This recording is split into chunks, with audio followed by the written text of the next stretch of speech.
What's up, everybody? Welcome to another episode of Game Dev Unchained, the #1 podcast about game development and the lifestyle thereof. I am your host, Brandon Pham. And joining me this week, a special guest, a returning guest, a favorite guest, Richard Khoo. How are you doing, Richard? I'm doing good, man. It's awesome to be here. Excited to talk about game development, and yeah, let's do it. Yeah. Well, it's been a while since I know longtime listeners know who you are, but for anyone that is new joining us this week for the first time, can you provide a brief introduction of who you are, where you've been, where you're heading? Sure. So last time I was on the show, I was talking about development for Blizzard's Heroes of the Storm. And so, yeah, since you asked for the background, I started game development, I guess, in 2004. I was a modder for Warcraft 3. That got me, with the help of an awesome guy named Alex, a job at Blizzard as a level designer for StarCraft 2, Wings of Liberty, the first one. And then I was working on the second one, Heart of the Swarm, as a campaign design lead. Then I hopped on to Heroes of the Storm as a design lead for the core combat systems. Then I went to Riot working on League of Legends, design lead for gameplay systems. So like the items and combat within the jungle, objectives, and so on and so forth. Then I went to go do some startup stuff, worked at Wargaming, worked on a bunch of prototypes for new games, because it was Wargaming R&D. And then most recently, Brandon, you and I worked at Pocket Gems, where I worked on several R&D games and pitches and helped support War Dragons. And now most recently, my family and I started our own video game company called Khoo. So that's where I'm at now. That's a perfect segue to the main topic of this episode. I'm just popping in right here. Don't mind me. Sure. Where I want to concentrate on indie game development, which is hard already, and then indie game development with family in particular, right? Which is another layer to that. And I want to kind of track back to your experience because you've done AAA development, obviously. We worked together on mobile game development, but there was a period there where you were doing consulting, working on your startup businesses. Can you expand on that experience? Because that was this is your second or third time doing this, right? So what was your first time like, and how are you bringing those learning lessons into this experience and making everything better? Yeah, sure. So this is the first time actually owning my own company and trying to make a game from scratch. The other startups that I worked at, which is, I've been told you're consulting for them. Like, I don't actually know the real definition for it. I felt like, it was like a co-founder or a potential partner, like we need to get funded. So we need to build this game or prototype or pitch first. And I guess that's considered consulting in some aspects because you're not a real team just yet. And then, yes, as you said, Brandon, I have consulted for other projects as well, being paid to do a very specific thing for large companies. Like before I was hired at Wargaming, I was actually consulting for them on one of the projects that they were developing within R&D that I had a lot of experience in genre-wise, so I could consult for them and just give them very targeted feedback. Let's see. I actually am going to be consulting again. Actually, really quick question for you, Brendan. Is this live or has this come out in the 2 weeks that we talked about? Because I don't know if I can say exactly. So for the people that are listening, we are prepared. As in we do record this beforehand, surprise. But for the hardcore listeners out there, hardcore watchers, this is live, but just go ahead and just drop the date. So obviously, if you're listening to this podcast, by this time, what you're about to share is already up and going. For those who are watching this live, we're about 2 weeks away, right? So go ahead and feel free to share that information. Yeah. Okay, no worries then. So right now I am working on a game with a family, as I said already. But then, as going back to the thing about consulting again, I'm actually going to be consulting for Tencent for one of their games, and I'm actually already filed in the paperwork, so I'm actually starting tomorrow, and I've already got like a whole bunch of invites for like onboarding stuff, but I'm only going to be working on that for like part time, so I can continue to work on the main project with my family.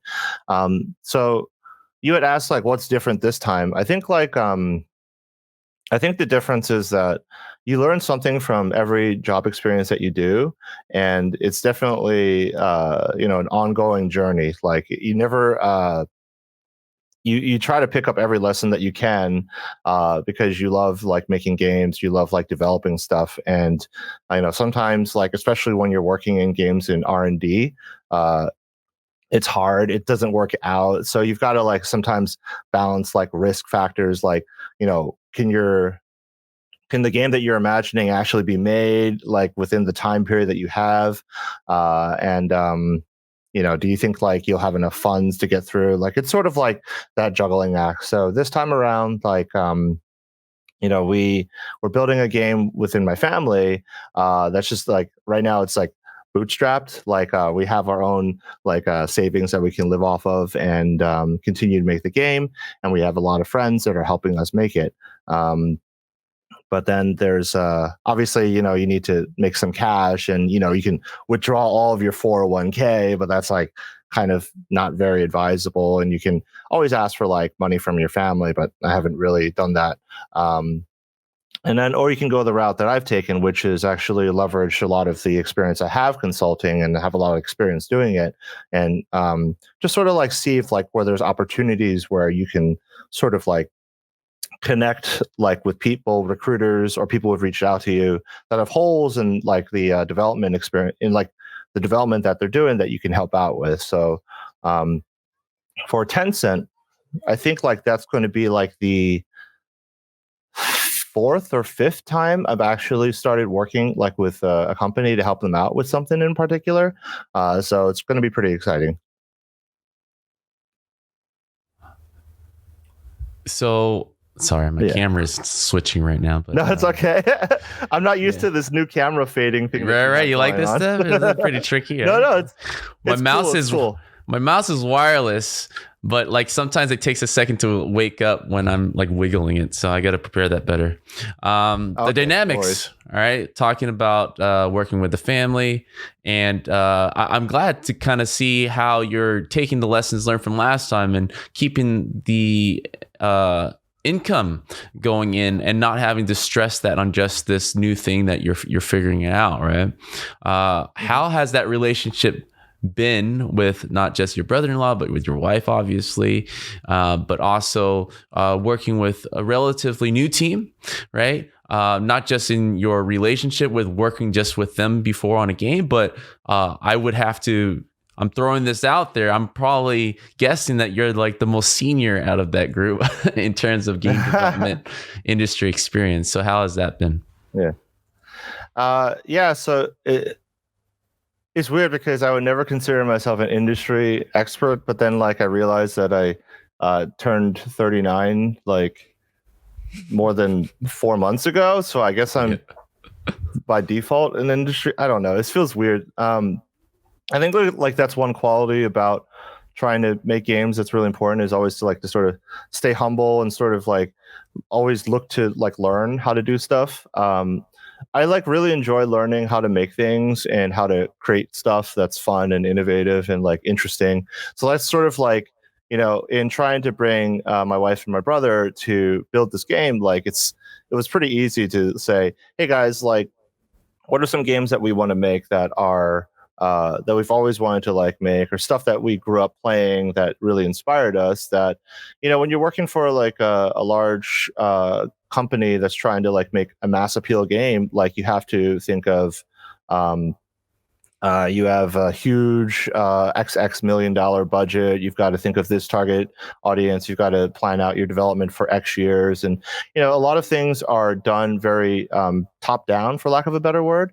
Whereas when you're trying to come up with something with a small group of people, it doesn't matter if it's your friends or family, or if you're your wife or partner or husband. It's like you got to think a little bit, like you got to percolate the ideas from the bottom up too, because you have that freedom to sort of think about, it that way. And that sort of turns into top down, because it's like, all right, so what do we want to actually accomplish in the core gameplay?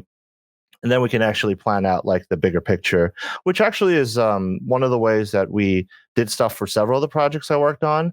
But those were like within well established uh, frameworks and stuff. So like, oh, it's a sequel to StarCraft 2, or trying to make like a competitive RTS MOBA, or whatever, like the stuff that you and I worked on, Brandon, which I'm not sure we're allowed to say yet. But the uh, the main thing that is important to, because like, for my wife and brother and I, like I have the most experience, so I am like the de facto leader. So there's a lot of things that go into making a business that you just sort of want to protect from the team, because it's really important that like when you're working on the day to day, especially the creatives, that you sort of like protect them from like thinking about stuff that doesn't really matter for the stuff that they want to do, because you have to still treat it like a normal game development team, where it's like, hey guys, so let's like come together and talk about what we're going to do for the week as opposed to every day. And there's advantages to that, but also disadvantages to it. But then it's like, in the background, I have to think about, well, my lawyers contacted me about having to register trademarks for this, and we need to get the website up, or I'm going to be talking to some guy on the podcast about like the game development with family. So, what should I say, not say about like the trials and tribulations of making games and stuff with family? But yeah, that doesn't really cover it, Brandon. Can you throw me a question so I can latch on to something? No, I mean you're starting to get into like the meat of the topic here. You're talking about working with family and kind of playing. Well, I mean it's always going to be a blurry line of like of a team, and then how you talk, which I feel is part of the conversation that's interesting. Where how do you separate that? Well, let's talk about physical space or remotely, right? Do you guys work remotely mostly when you do these stand-up meetings, or do you guys hang out in the living room and talk? Like paint that picture for us. How does it work? Oh yeah. So like a kind of like a day-to-day sort of thing. Yeah. So as I guess like to kind of tie it back to your original question, as the most experienced person, like there's importance to like the daily rituals, like in our case, it's more weekly rituals, because we can get a lot of stuff done when we are together. And so we figure out what we're going to try to do for the week. And every month, like we plan for like, the next couple months, or figure out what the high level goals are and stuff. Sorry to be a bit rambly, because I think like one of the things about working as a family is that you don't have to do a lot of retros and stuff. Like it kind of just happens organically. So like to answer your question about like the day to day, like it's we already know what we're going to do. My wife and I split duties with like taking care of the kids in the morning. So it's not like we'll go down into the living room and sit down and work. My in-laws, my brother-in-law actually lives in Anaheim, and we live in Long Beach, so we can actually go and visit him like pretty often. Like after this podcast, I'm going to go grab some food and just go drop by and sort of see how he's doing with like some of the stuff that we've already planned. So I think like part of, I guess, like a lot of experience that I have is just like in making sure that you stay connected. Like so it's not really remote at all. Like if I need to ask him questions, I'll ping him on Discord or Facebook or text or whatever. There's like different response times I found out, like if I use like Discord versus Facebook, so you got to like sort of measure that as well. And like I'm with my wife pretty much like all the time, so you have to like always you have to again treat it like work-life balance. Like that's really important to not like talk about work after like some time like past like 10 p.m. or 11 p.m. But even then, that's still sometimes like we have something important that we need to talk about that we couldn't talk about, because during the day we're like taking care of the kids or like running around doing errands and stuff. I think the big secret about this is that our parent my in-laws actually can take care of the kids on Friday evenings, and all of Saturdays. So that actually gives Annie and I time to like go out on a little date for just the two of us, so we can catch up with each other. But then also like work all day on Saturday, and some of the time on Sundays, so that we can actually get a lot of heads down work. Um, my brother, since he doesn't have any kids yet, I don't know, he can actually work on the project like pretty much full head of steam, like almost every day. But he even balances it out so that he only works from like around 9 or 10 a.m. in the morning to about 4 p.m. in the afternoon, and then he just sort of like chills for the rest of the day, and like plays music, plays games, hangs out, and stuff like that. And that's where we usually can catch up with him. Like after the kids are done school in the afternoon, we'll go, like we're over Anne's parents' house, and we're like talking to him and talking to like sort of just catching up on the project. But if you think about it in a normal work setting, like you have all of these and sorry, like I'm usually better at structuring all this. I just haven't thought about it in a long time. So I guess it's interesting. Um, you'll have like daily stand-ups. You'll have like a set lunchtime. You'll have like weekly Scrum meetings and stuff. You'll have like monthly company meetings and whatever, right? Um, in this case, as a family, like you're just sort of like figuring out ways to balance doing work with your normal life as it is, and you're sort of like the way our family works, like we're always like with each other, like very often. So it's not really a question of how to do it in a way that works for day to day. For me, I realized that it's better to plan week to week and sort of just let Annie and Vic figure out like how they want to do stuff, because I don't want to micromanage them. Like that's actually generally what you don't want to do anyway, which is something you learn in nowadays. People are very empowered to just do their work by X date, and it works really well with family because we don't have to spend time talking to each other trying to resolve issues or anything like that. We're a family, and we're all in this together. So we're not worried about whether someone's like committed or not, or whether someone's passionate about a thing. And we know each other's strengths and weaknesses like inside and out, because like we live with each other and we can talk about things. And like my brother and I used to work together at wargaming. Annie and I have worked together on a lot of creative projects before, so it works out pretty well like that. Oh my god, I've rambled for so long. No, Help me, no, no. Brandon. That's perfect. I mean, your rambling is actually going into, it's leading into a question from the audience here. So there's a SS1 Reaper. He's asking from our Twitch chat. His question is something that you're just talking about, right? The qualifications of family. Why work with family? Is there no learning curve for family members? Is there time you have to teach concepts and principles? And do you outsource work? Yes. So that's going right into it. That's good. Yeah. So I would say that like in terms of experience, I have a lot of experience. Like I can do pretty much a lot of the game design stuff. I still have help though, like friends that are in the industry that can give me like high level game design help, product design and production. I kind of wing product. I wing producer stuff too. Again, it's only 3 people. My wife is trained as a 3D artist, but due to the because it's only 3 of us, we're actually settled on 2D sprite art. So she's very strong at character animations, but there's only so much time in the day that she can work. So we've actually outsourced to a bunch of people on itch.io who have like some great stuff. I don't have their names right here, but I have it all written down, because when we have the credits, I'll have to give them credit for it, because I think their work is awesome, and I was able to get a lot of environment art there. Same thing with effects art, because it's 2D, it's a little different than building 3D effects, which she has more experience in. But as 2D effects, it's like very hand drawn, and there are some programs that let you create 2D effects that look really nice.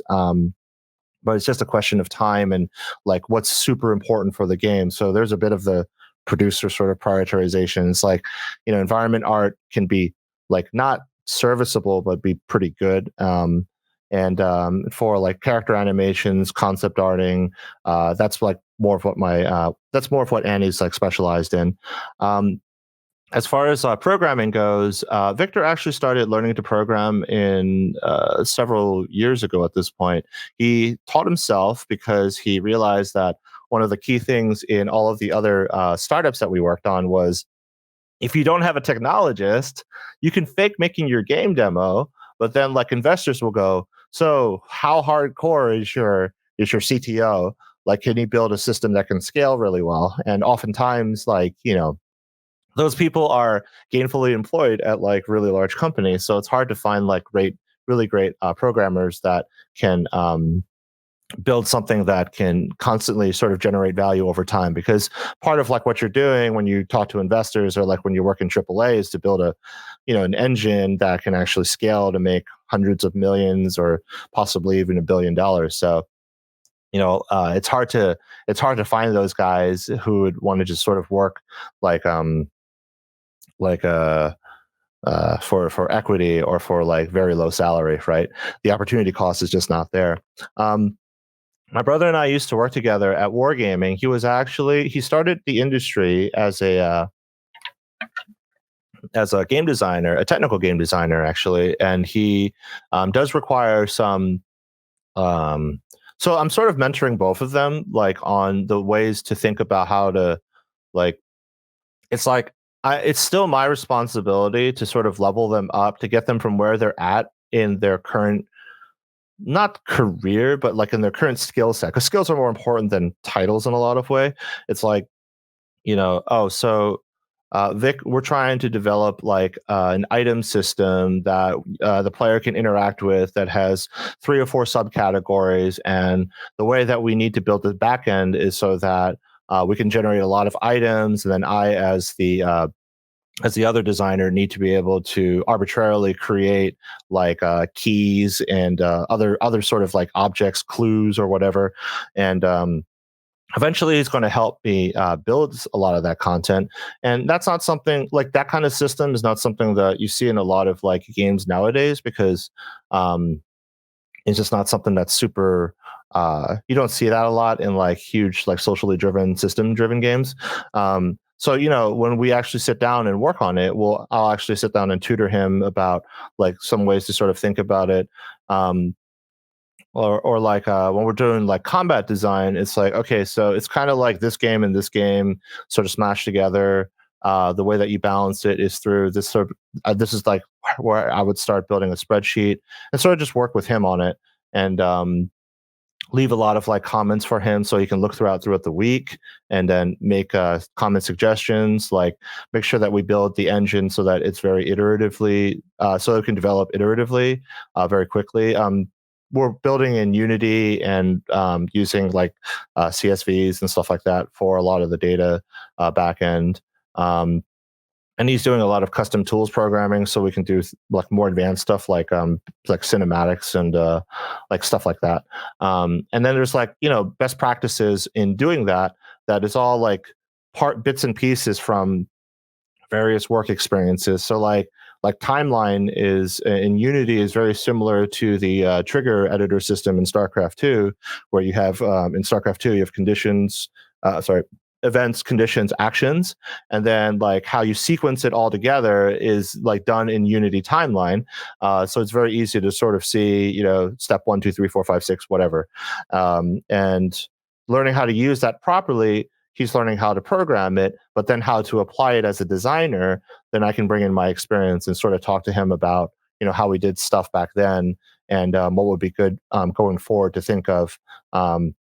Not only thinking about it as like tools development, but also as a designer. So it's like build a cinematic where when you walk into this area, you check if the player is of a certain level or whatever. A big enemy boss comes out and says, "Yo, I'm going to kill you." Then a choice pops up that says like, "What?" Or like, "Yeah, I'm going to kill you too." And like learning how to like build simple models like that using the tools and like say timeline, relating that to StarCraft 2, which he has experience like developing in as a modder. like it's sort of stuff like that happens like organically all the time. So yeah, I would say that a lot of my job, when I'm not trying to plan stuff or do my own stuff, is just helping Annie and Victor sort of like, move up and improve their skill set. Oh Yeah, I yeah, mean, I remember you asked, do we sorry, go for it.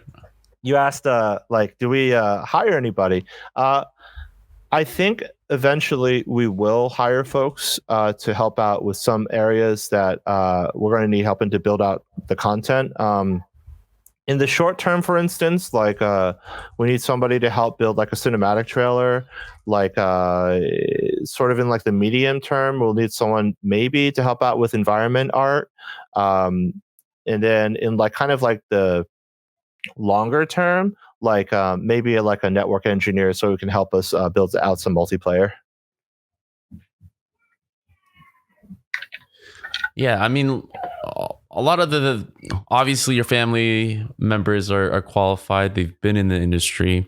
I think that's the one of the things when listeners start hearing about this is like, the convenience of family is definitely there, but not. There's definitely gonna have to be a need of qualifications to be able to put a team together and be able to do this. I'm not just gonna tell my 9-year-old son to pick up some computer skills and be part of my team, right?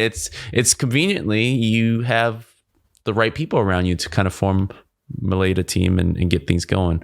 The working relationship is another aspect that I would love to kind of dive a little deeper into. So we were talking about, finding the time, especially between a husband and wife, to kind of balance it and get things done. And it's something that is a topic that I've always been interested working, just not just within the industry, just any job with your wife, going to business with your wife, right? It's easy for us to kind of look at deadlines and seeing deadlines miss, and then see your wife just chilling on the couch watching Netflix. Like, don't you have things to do? I mean, I'm sure there's like little moments like that, but how do you take a step back and be flexible in those times of pressure? Yeah, so the key I kind of mentioned earlier, which I'll expand on, is the idea that the more modern way of doing work in the creative industry, I think, is I think my son's coming in. Hi there, buddy. Look, What is that? it's flower. It barely turned flower. Oh, the berry turns into flower. Okay, son, I'm on a live podcast.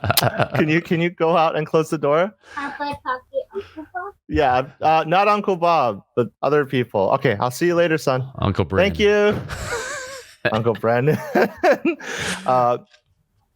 Shout out to one of my best friends from childhood, Bob, who actually is. So he's like an English major and a lawyer, so he gives us good advice on that kind of stuff. So that's definitely what you need when you're doing a friends and family thing. Like, figure out like what everyone's like superpower is, and try to help them do it. I'll just work from that point. So, as like de facto executive producer, it's my job to make sure that the schedule that we have planned out for like the next 6 months or like the year or whatever, like we actually can hit it.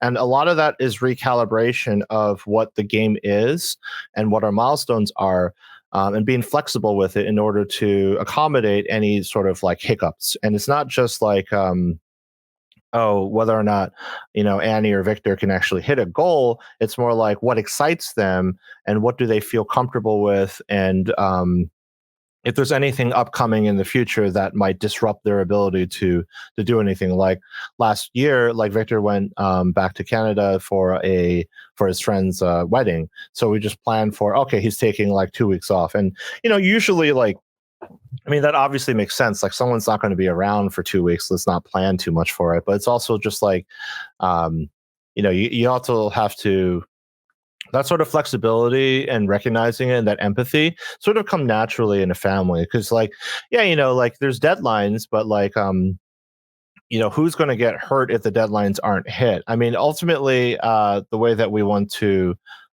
build this game is like when it's like that old Blizzard motto, like what was it? Oh my God, I am so sorry. Any Blizzard people I used to work with, or anyone who's listening right now, it's done when it's done. Something. Basically, we want to make sure that the quality of the game is really good, and we want to make sure that the game is like when it's ready, we'll put it out there.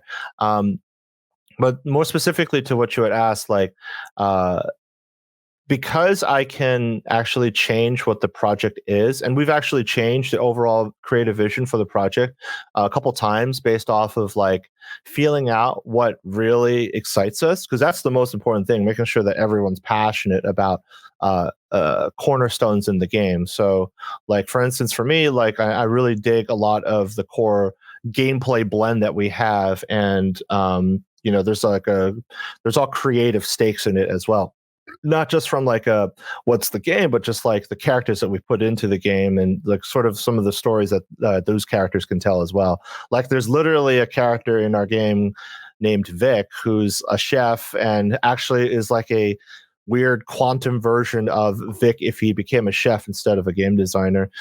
So it's like a fun thing for him to sort of like think about when he's building the game. And like one of the lessons I learned from a guy I used to work with, Brian Kindrigan, who's actually a narrative director at Ubisoft Montreal right now. When we were working on a pitch together, he said that one of the most important things is that you have like a really strong creative vision that sort of helps remind you on the nights when like things aren't going so well, or the build's broken, or there's tons of bugs, which has happened, even for our small project. That you just remember, this is why I'm doing this, and like with family, I think it's a double-edged sword at times, because like the person personally, so if you think that they're not pulling their weight, like it's like, oh God, you're just sitting there chilling. But you have to remember that at the end of the day, like a game is just a game, meaning like it's like any other project. It's going to ship when it does, whether it takes an extra 3 months or 6 months to get it out there. Like like I just read, like my wife just messaged me, like Final Fantasy VII Remake is being delayed, and they have like tons of resources, but as the fans, you always want to make sure that whatever you do play is awesome. It's like the oh my God, I'm so bad at naming people, but there's that. I think it's a Nintendo. Not Miyazaki. He's the film director. Anyway, people will never remember the wait it takes for a great game. They only remember if it's the main guy. Miyamoto. Yeah. Yeah. You can explain it better than I can. But yeah, Brendan, like if Annie and Victor weren't qualified to do what they're doing right now, then obviously like we can't do it, and so so my role is to make sure that from a product development standpoint, that the game isn't unreasonable to build. It's actually something that can shape based off of it took how long for us to do this and that, and oh, maybe we shouldn't worry about this type of tech until a little bit later, right? And some of that like sort of rejiggering of priorities and what we're working on is like it's a very dynamic process, and like it's something that we can discuss openly amongst ourselves and just be very straightforward with it, instead of like sort of hiding behind things and saying like, oh, it's because this guy or this guy like didn't do his job. Like when you're a family, when you're a team size, core team size of 3, there's not really much to hide behind. So there's definitely times where it's like you're just like, damn, I really messed up, and I need to like do my job better. But then we're also we're a family, so we can sit down and talk about it too. So we can like, you have to be able to like flip the switch and go between work and family pretty effortlessly when you are doing work. But then when you're in family time, there needs to be a pretty hard wall between like separating those two. So it's like, if you're in work, then it's better to like flip to being supportive or being supported, because like your family, and you don't have infinite time to let things dwell. Whereas like when you're trying to do family time, like that's just family time, and you don't touch it at all, and you make sure you set up some good times for it, so that and you don't violate those. Yeah, I mean that's a huge topic on its own, because Well, I mean, like the journey is always going to be on the developer's shoulders, right? Just remembering the bad times, the good times, whatever. But the end product is essentially what the consumer is going to see, right? Whether it's really good or bad. So if you have the patience, especially with the small indie team, what I've learned is if you have the right people around you to kind of truck through that journey, however long it takes, right? Especially if you guys don't have an expiration. I mean, deadlines are important, but like we are going to sit here and figure this out together through the good times and bad. You're going to be a successful team, is what I found by the end of it, right? Because with any type of, I think, relationship, right? I think with any business relationship of any type, especially making a game, it's easier to kind of sever ties with someone who doesn't live with you, right? This is the old argument of like being in a marriage, right? If you're just a boyfriend, girlfriend, or whatever, if things aren't working out, the option of walking away seems a lot easier than having a marriage or kids involved, right?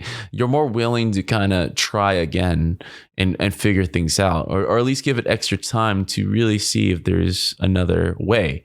You're not so quick on impulse to kind of call it quits and just forget all the progress that we've made together, right?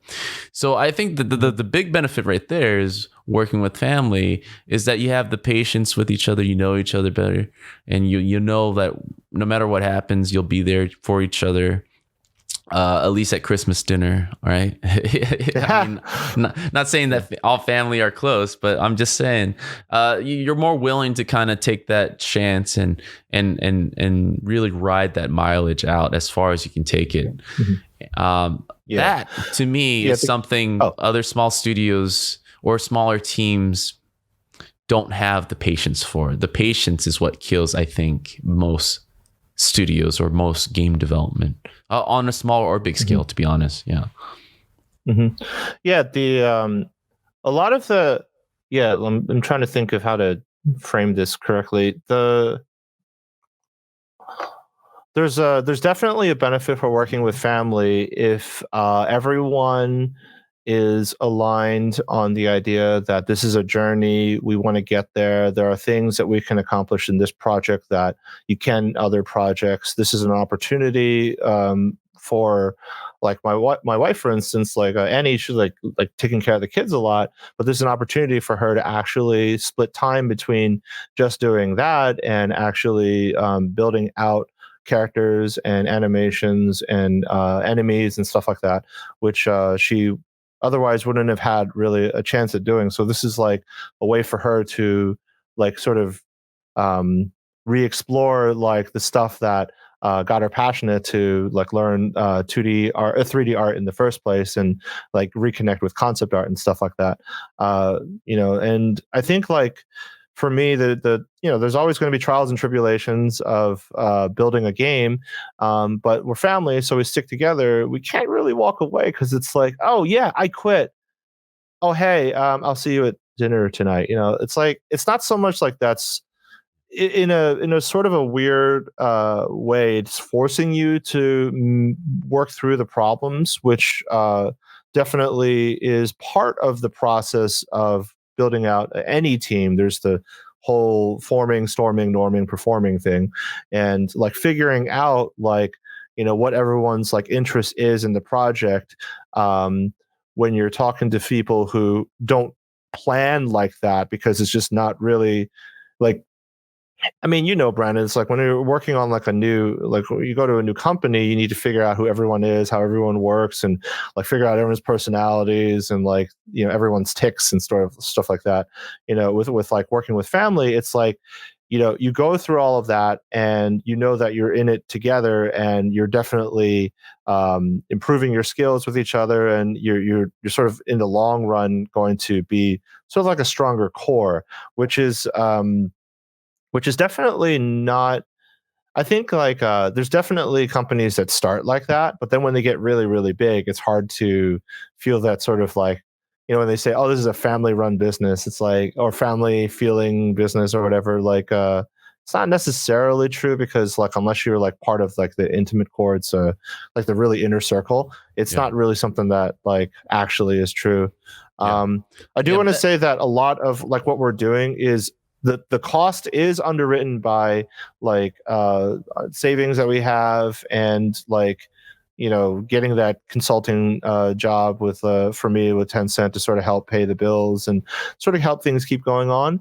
But there actually is a time limit to this. Like you can't like, for instance, like if you're a small indie game developer, you don't want to put out your game like in November or December, like because then you would just be crushed by all AAA studios. So if your goal is, and our goal is to ship our game in fall of this year, it's like we do have a very like tight goal that we have to hit. Right, and that's always a fine balance because you have that flexibility with family to kind of talk through things and figure things out and be there for each other. But having realistic deadlines just is the only way to get things done, and be competitive because the market is always changing and you have to be aware of that. And I think that's where your experience really comes into play, just realistically painting out the landscape out there. It's like, hey, we can't just release this whenever we want. The content, the subject matter that we're dealing with, it's very specific for a certain genre of people that we need to hit at these dates or whatever. I mean, this is your marketing hat coming into in development. You kind of briefly mentioned something that I've never really heard of the terminology for. You were talking about like the norming, forming, running. What were you saying? Running and forging? What is that? It's oh my god. It's like game design voodoo. I remember now. Okay. No, I think like anyone who talks to me long enough realizes I just like to use a lot of analogies, references, and I just pick up little nuggets of information here and there. This particular one was from when I was working at Riot. The chief, he was I think he was chief HR officer at the time. His name is Jerry Prochaska. He actually is the founder of Ganmei Games in Arizona. So if you're interested in that, you should check it out. They've got a really cool survival game premise. The Jerry told me that like the 4 stages that a company goes through, that a team goes through, is that. So forming is when you get everybody together. That's step 1. Step 2 is storming, when everyone's like past that initial like, oh my god, this is great, I got a new job, to what the fuck, like I have to do all these things a certain way, this my boss like sucks or whatever, right? Then norming is when you get used to it and when you start making some progress, and performing is when obviously you're really like putting out a lot of great stuff and you're able to work together. It's very similar to like a curve, as it were, which sort of maps like your enthusiasm for a game, like your passion and your sort of like overall happiness alongside like your productivity. Like when you're in management long enough, you generally think of people that you manage as like, how well are they producing? What's their potential? There's like another paradigm, like a 9 square, where it's like, low potential, low output, and high potential, high output. And there's like all these different strategies that you use for managing all of that. But I think the one that's most important to me is the norming, the forming, storming, norming, performing, because it's got a lot of INGs, so it's easy to remember. But it's a good way to sort of like when you're in management to think about when you bring a new person on, the whole team goes back to forming in a minor, more or less like if you have a team of like 20 people, adding one more person doesn't change much. For instance, but if like say between me, Victor, and Annie, there's only 3 of us, if we add like one more person, like that's going to be a pretty big change to things. So if we did want to think about adding someone, which we will eventually, I'd have to think about how that actually would play out with the team dynamics and how we work, and how like work is communicated, and you're like kind of resetting the way that the team works whenever you add someone new to a team. Man, tell me when you get that book out, dude. Like, these are terminology that totally makes sense. I mean, we've all lived through this as a game developer, but even on personal projects, right? The enthusiasm at the beginning and getting past that little that curve, that hump, right? That little high. Yeah, like most people die on the hill of storming, right? I mean, that's where most people stop because it gets so hard and difficult to kind of work with people and kind of manage time and syncing and just getting goals. Wow, that pretty much sums up game development right there. It's there's actually a really cool. Another thing I learned when you're just like trying to plot your own progress in your career, it's always going to be I think it's a sine wave or cosine wave. Is it a cosine wave? Just a sine wave? Just whatever. Anyway, so there's always going to be ups and downs, and if you think about plotting your entire life in terms of like a wave, and then you think about all the times where it dips downward. And then you hit like a point where it could go further down or go back up. And then you think about the decisions or the things that you've done or things that other people have done that have helped you either go up or go down. You try to control those inflection points where it could have gone really high up or it could have gone further down. And it's important to know how to manage that because like understanding what causes it allows you to sort of like put yourself in a situation where you create more opportunities to go up instead of continue going down. And then it also helps you like be accountable for things that you've done that not only cause you to go down, but also allow you pat yourself on the back when you rise up. So there's so many like random management things like that you can do to sort of like manage that stuff and like sort of like this is the stuff that like when you're especially with a family team, like it's so important to sort of keep that sort of in mind. It's not like every day I think, oh, how's the inflection point of my brother-in-law? Is he actually, it's like you don't do that, but it's just more like it's important to think of like what tool you need for whatever situation as appropriate.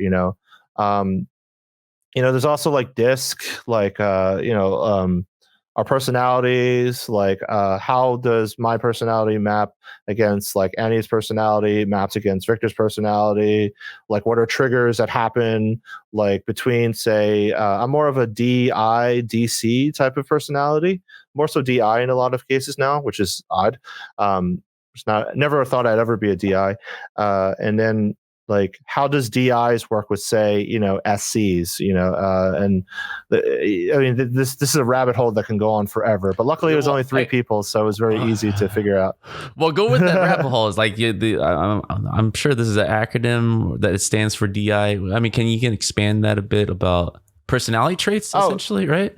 What is that? Yeah, personality traits. So it's a 4-square thing, DISC, so DISC. You go through it by answering a bunch of questions, and you usually do this as a team so that like you can share your results with other people. I don't, because I've never been rated as an S for any reason whatsoever. I don't know what. So a person gets like a dominant trait, whether it's DISC, and a not dominant trait. Again, I'm such a high D, which is short for dominance. A lot of my other friends have said that who are also have high D traits are also just known as dicks, which is kind of funny because my name is Richard, so some people call me Dick. But anyway, people with like high Ds are very like dominant. They want to like push things forward. They want to they're extroverted. They're type leaders. A, that sort of thing. Leader types. I is more for influencer. Trying to convince people. So like a combination of D and I is someone who's like, frankly, like our presidents have to be like good orators in order to influence people. And then usually they're all very strong personalities. So you see that in like leaders, again, like all of our presidents. S, I need to look that up again. I'm really bad about remembering Sadist. What S is, but I know sadist. Yes, I think it's. I'm sorry. I only know like 3 or 4 S's in my life. I'll But try they're very looking it up. social. It's not so. Yeah, I'll checking it out sometime. But S is very like they want to. They want to chat. They want to. It's like when you go up to somebody, like a D personality would be like, "Hey, Brendan, how's it going? So yeah, can you finish that next pass on the War Dragon's new level? Like, now, like that's more of a D personality. Whereas an S would be like, "Hey, Brendan, how was your day? Like, how did the podcast go? How's your wife and kids?" And very much more into social. I'm really bad. Maybe Anyway, I know sympathetic or that something. I don't know. that's not that. I just know that when I talk to somebody, and if it's better to ease them into the work conversations, then I have to remember that because I'm very work oriented. But anyway, Steadiness. I found it. Steadiness. Steadiness. There you go. Steadiness. So Yes, patience, I because guess, work yeah. inherently, patience. I am unfortunately not that patient. And C is a conscientiousness, which is more like being able to like laser focus down and actually, get stuff done. So I used to be a DC when I was working at Blizzard because it was very much like I want to influence the game, and I have a lot of knowledge and I have a lot of thoughts on how to make whatever game we're working on great. But then conscientiousness is, okay, now I have the tools in front of me. I'm going to spend more than half my day just making all the systems happen, all the content happen, fix all the bugs, get the playtest ready, and so on and so forth. And that's generally like sometimes called individual contributor work. And the reason why I don't do that as much is because there's just so many responsibilities into like leading teams and owning your own business, I guess. And that just takes away from your ability to do, IC work. Not IC as in disc, but IC as an individual contributor work. Wow, man. So this is what you guys talk about in those game design circles. I always wonder, while like all the artists are learning softwares. No. This is actually more team management stuff. If you want to talk about game design stuff, then I will happily like break down all of the references for like say any of the games I've ever worked on, right, and the specific parts of it. So whenever you talk to me, Brandon, like sure, like when we were at Pocket Gems, I was director of game design. So that's it's not so much like game design director or game director. It's more about how is the company doing game design in general, and how can we make that better by making game designers say work better with non-game design disciplines. And so that's where a lot of these paradigms work. But at the end of the day, like I need to sit down and actually like plan out, okay, what kind of skills should the characters have, what kind of enemy abilities should there be, what's the difficulty of like the damage they throw out, how much power do they have, what's the damage curve look like, how the animation's going to look, what's the decision tree that the player has when using this ability versus that ability, and tie that in with like, how does the character move around the map? Like, what are some of like the goals that sort of motivate them to go from room A to room B? How do they interact with like other characters? Like, is there currencies that they're earning that they care about using? When can they use it? What are they buying? Potions, save points, and so on. And then like the overall stuff, like, what does the environment look like? What's this, like the high level story? There's like another theory that I learned actually at Pocket Gems on episode, the umbrella theory, where you have an overarching sort of story, and then you have sub acts in between, because that kind of looks like an umbrella. So like that's the stuff that I'm working on now, because like our project's more in like production, so now it actually matters what like the little humps, what the beats are. So that's actually more of like what game design in a very whatever.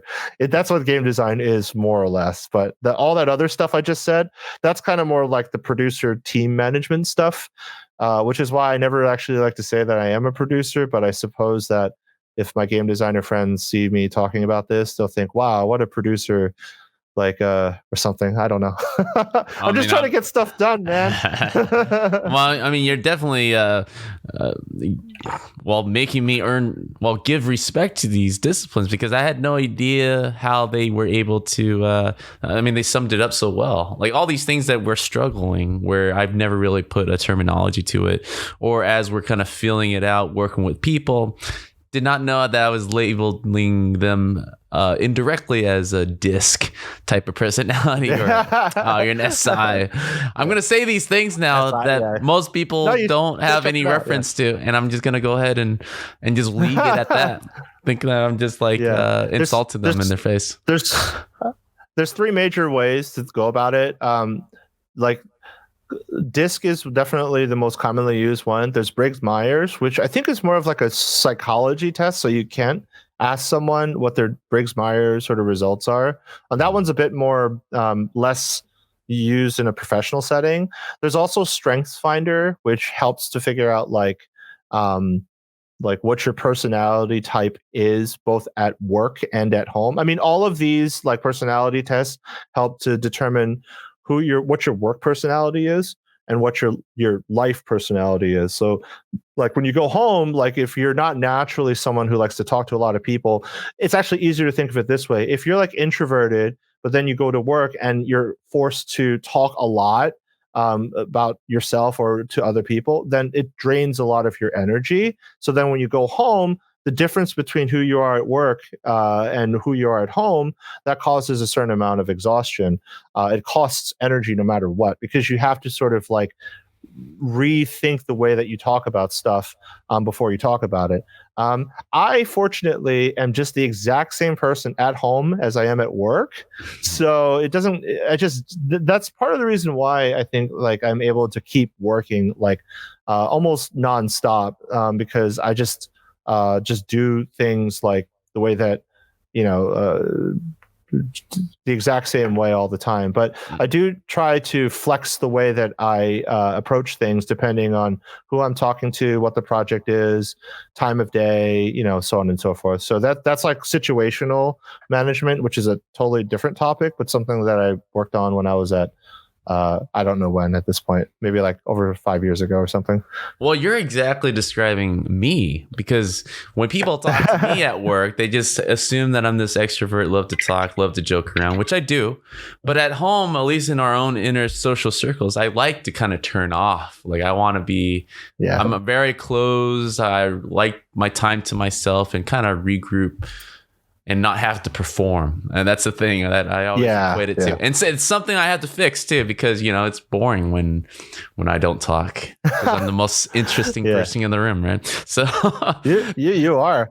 No. Actually, sorry. The way that my mind works is somewhat, it kind of annoys people sometimes, because like I'm just trying to like really create a very complex picture and make sure it's really well formed out. But as you said, like people at home when they're working on, like when they're just themselves, that's what's really key about working with a family. Like you have to be able to read like, oh, this person is just relaxing now, I'll just bug them tomorrow, and then rely on the sort of like the high level schedule that you set, and then you trust them to sort of figure out when they're going to, like, they'll figure out the right way to get stuff done.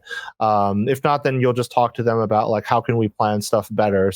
But you don't call it a postmortem or a retro or anything like that, because that's just not, it's too formal sounding, especially for like family members who are more into wanting to make creative stuff and not really think about the process as much. Like, early in, like people, earlier in their careers, before they understand like why that kind of structure helps, like they just want more time to work on themselves, or they're introverted and they like to sit down and do their thing. I think what's key to keep, like, say, my relationship with Annie like really healthy is that when we want to just unplug, we just play games. Like that's like the number one like point of the number one thing that Annie and I have in common. Like we have so many different games in common that we just sit down and just play whatever. So like yesterday we were playing Overwatch. We lost like 5 games. We said F this, and then we started playing like Children of Morta, which is a roguelike RPG on Switch. And then or like the day before that we were talking about like Pokemon Sword and Shield, new updates, and Pokemon XY, all these different games and stuff like that. So it's important to know like how to balance that, like if you know yourself, Brandon, like, oh yeah, like I want to just chill out now.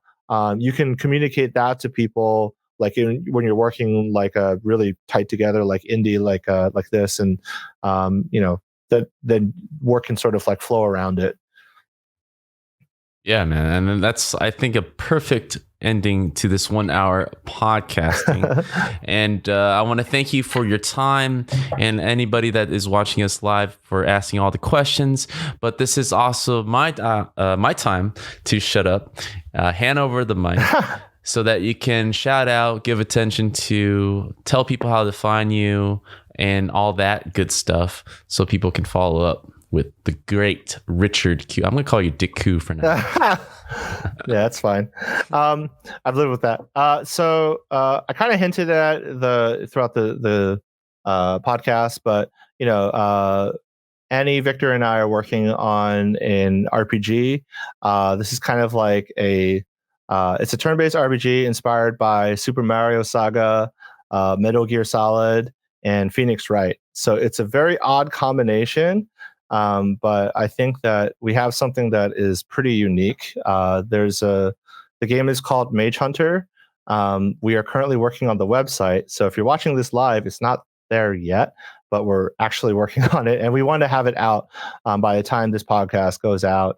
I think January 28th. Eventually, you can reach me through Richard at Khookey.com, KHOOKEY. But again, that's not set up yet. We're trying to figure that out right now. So it's kind of like building a plane that's being tossed off the edge. We are going to have like updates. Like I'll do a dev blog. Like I'll update it a couple times a month. Let people know how progress is going. We're currently working on the demo of the game. That you can just play through a chunk, just trying to get all of the systems up to snuff so that it's pretty standalone, so that if you don't know anything about the game, you'll be able to just sort of play it. That's our goal, so that when we actually kickstart the project in a couple months, it would be ironic to kickstart it around when Final Fantasy VII comes out. Not sure if that's a good time to kickstart it, but hey, them the breaks, or Persona 5 Royals. The core gameplay is, I think, is pretty fun. Like I said, it's a combination of like turn-based like decision making with stealthing to move around. There's a cute dog who's your sidekick. The main character is like a CSI investigator with magical powers. So it's kind of a weird one, especially for people who have known me in the past as like RTS PvP guy. This is a single-player PvE game. The game ends. You buy it once and there you go. So yeah, we're working on that. Please check it out. Like, I'll probably post it on social media. No, we'll definitely post it on social media. So feel free to reach out and ask questions. And look forward to hearing what you guys think about it. Awesome. So as you guys are listening to this, and again, live, you're getting a special preview. This is the 28th of January. That means all the links that Richard had provided is up. His website is up. His Twitter account is up. Everything is up. Links in the description will be, of course, and Twitter. In Twitter, on the podcast Twitter. description. Go over and click over. I promise you, it's going to be great stuff. It is great stuff because it is out, and so I'm looking forward to going there right now, right after this is done. So, Richard, I want to thank you again, and you're going to hear a lot of Richard on this podcast because we're great friends and we want to help each other in every way. We share similar phase because that's another talking point that we didn't really expand on because we were commuting up to San Francisco together, being based in Orange County, and now we're going to our own business at the same time. So it's a lot of fun points there that I'm sharing with Richard, this life experience. But you have 2 kids too, right? Yeah, I do. 4 and 6 years old. That was my son, right, who just turned 6 like couple days ago, talking about berries turning into flowers. Yeah, it's also we have 2 kids, so it's And we're Asian, even another obviously. point of commonality. We should. I'm pretty sure I'm Asian. No, I know you're right. We should catch up sometime over at Spectrum. And, We will. We will. eat more soul food. Yeah, of course. sounds good. I'll man. link up with you soon. I'm gonna go offline. I want to thank you everybody for joining me or listening to me. Again, you can watch this, the recording of this. There's a video recording of this on our youtube.com/Blue Champs, and follow us on Twitter. Go to our Discord channel, and that's it. See you guys.